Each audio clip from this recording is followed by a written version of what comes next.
Yan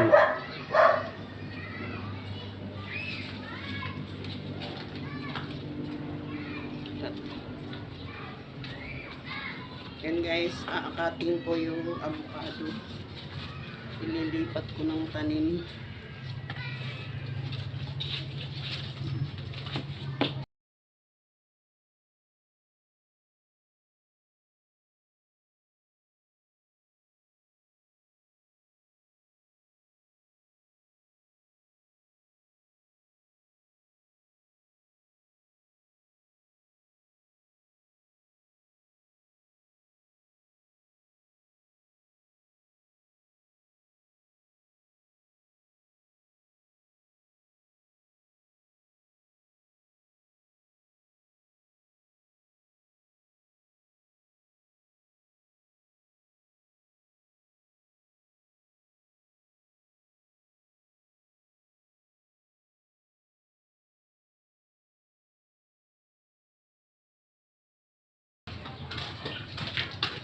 Dito na lang ito.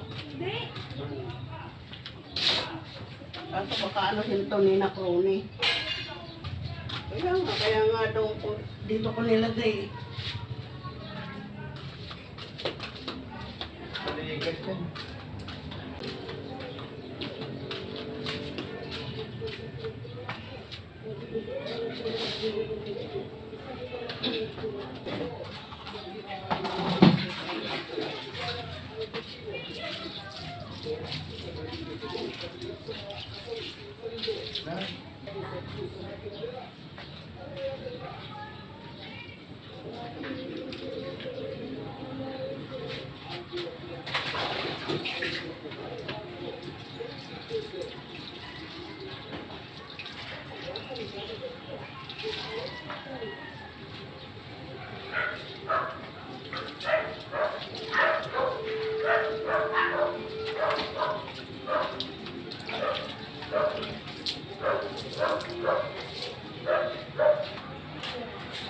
Ayan guys, inakat ko nga pala yung 3 puno ng avocado.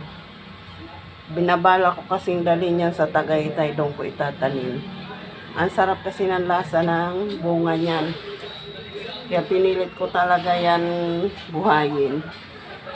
Yan guys. Pero ito, hindi ko alam kung mabuhay ito kasi medyo naputol yung ano niya, main na ugat.